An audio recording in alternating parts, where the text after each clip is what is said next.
Hello and welcome to another live stream. Today we're going to talk about how to register for classes and what you should do and all that jazz, because it's around that time of the year where some people have already registered for classes for next semester, or some people are still in the process. I'm still waiting for my registered date. I don't have it until Monday, so that's fun. Anyways, I made a lovely list of notes of what you should consider when you're going through the registration process for courses. And this could go for students that are just coming to college, or students who have transferred, as well as anyone currently in the college life.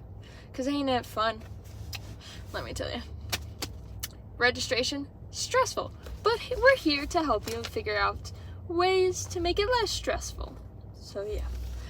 First off, you gotta know when your registration time is. You gotta figure out the day and the time, because each school does it differently. Some people could have a day at a random time. I remember last year I had a random Thursday at 2 in the afternoon.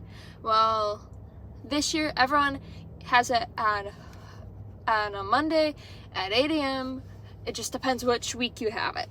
So yeah, that's the first thing. You gotta know when you're registering for classes, because if you miss that,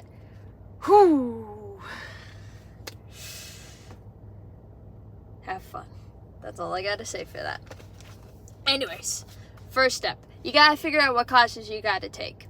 So if you're able to go to your college advisor, academic advisor, go do that. Most likely it's also recommended for you. Go do it. Figure out the classes you need for your general education and for your major, because those are the main two you need to focus, especially if you're coming into college or you're in that second year, and especially if you're in the third or fourth, because you want to get those things done. And if you have a big major, because some majors are 90 credit hours, you gotta be on top of that stuff too. I know 90 credit hours seems scary, but if you organize it right, you'll be fine. So go to your advisor, figure out what classes you need to take the next semester. So is it general education, or is it just your major? Like, what are classes you need to take? Let me see. So some schools, some departments may give you a list of requirements and then what's electives for your major. Some may give you a list of the general education you need to complete. Some may not. Some may say, look at the website, look through DegreeWorks, look through here and here to figure out the courses you need to take. Each school does it differently. But what I suggest to do, take a look at DegreeWorks, take a look at your lists of the classes you need to take, and if there's a certain time requirement where they need to be completed, so say in your 5th semester you need to have 5 classes completed. You want to know that before it's your 5th semester, because otherwise it's going to be tricky. Because if you wait until your 5th semester to take those 5 classes, there's a high chance that those classes could be filled up really quickly. And then if you don't get those classes, well then it doesn't help you. What I suggest to do, take a list, write down what classes you need for your general education, what you need for your major, if you need any electives for your major, which most likely you do. Then figure out how many total credit hours that is, minus that by 120, because you need that for your bachelor's degree. You need 120 credit hours. Figure out what that number is, and basically what you're going to do with that number is push it off to the side for now, because that number of whatever is left over after your general education, after your major, is credit hours you could use for a double major or for a minor or whatever you decide. Those are right now, at the moment, credit hours you could choose what classes to take on. Right now, what we're going to focus on is general education and your major credits. And you want to organize like I've done here. Basically, write down each semester you'll be in college. fall semester, well, the next semester would be spring 2024. And then go through until till the semester you graduate. And what you're going to do, you're going to put major/minor, put your major there, put the course you need to take, how many credits it is, and you just do that. So if it's general education, you're going to write general education, what requirement that fulfills the course, how many credits it is, and you're just going to go through each semester, organize it. So hold up. The reason why we're doing this is so you could visually see what classes you need to take when. And it's just a guide. It doesn't have to be concrete, because you'll find out very soon why. So once you figure out your general education and your major requirements, then with that extra credit hours that you have, figure out if you want to do a double major or a minor, and then do the same process as you did with general education and your current major. Now, here's the part that not everyone likes, because once you made your list for the semester, you're like, sweet, dandy, it's all good. No, you need to have backup classes for each one of your classes. So for your general education requirements, make sure you have another class that could meet that requirement, or if you could do a different, or if you could fulfill a different requirement, because you don't want to take a class that doesn't meet a requirement, especially one that you may not personally like, because you're not going to like all the classes you take. It's just not going to happen. And you're going to want to do that for your major too. Now, if you have a class that, like, it can only be this class, then maybe see if you could switch it out for another major requirement. For some major requirements, you have a list of 3 courses, and it's like pick one or pick 2. Those are easy to do backups for. And then you would do the same for your minor and second major. Also keep in mind how many credit hours you want to do per semester, because for a full-time student, it's roughly around 12 hours to 18 credit hours. For part-time, it's anywhere, I believe, don't quote me on this, you have to check with your institution, either 6, 9 until 12 credit hours, but it depends on the school, if I'm being honest. It's different everywhere, but that's like a ballpark. And then once you have your backups, also when you're meeting with your advisor, ask which classes get filled up really quick, because those you always want to have backups. So your backups may even need to have a backup, which I'll explain to you soon. Sometimes it's going to be like that. So the 5th step, you got to plan out your schedule.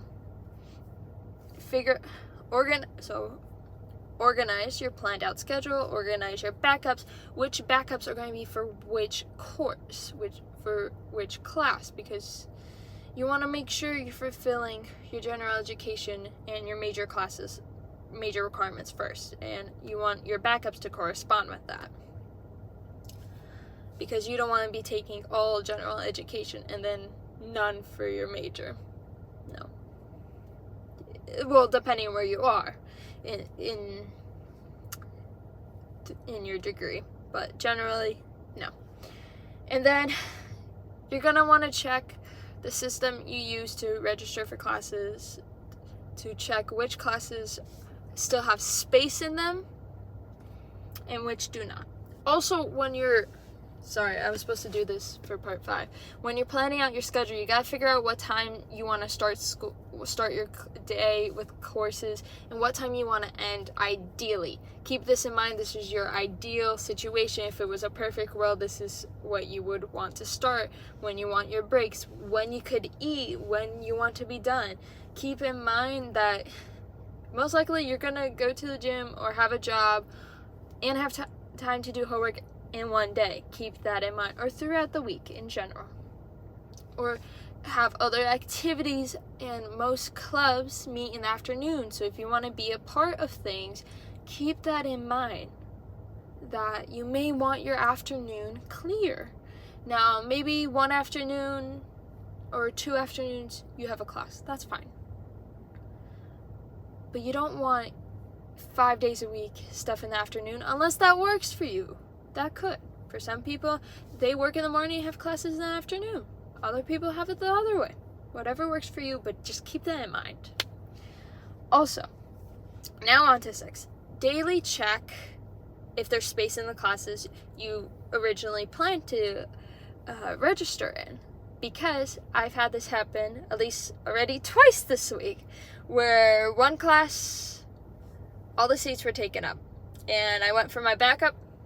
That backup disappeared today, to my knowledge. So I had to go back to the drawing board and figure out, okay, which class could I fill this in? Do I want to do a required course for my major, or do I want to do an elective? I decided, you know what, it might have not been that required course I wanted to take, but it'll fulfill the same requirement, so I'll just do it.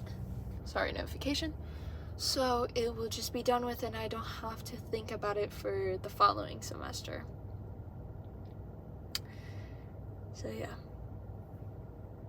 Now, does this take a lot of time? Yes, especially if it's your first semester, if it's the first semester where you're organizing which courses to take in which semester throughout your whole time in college. Yeah, it takes a lot of time.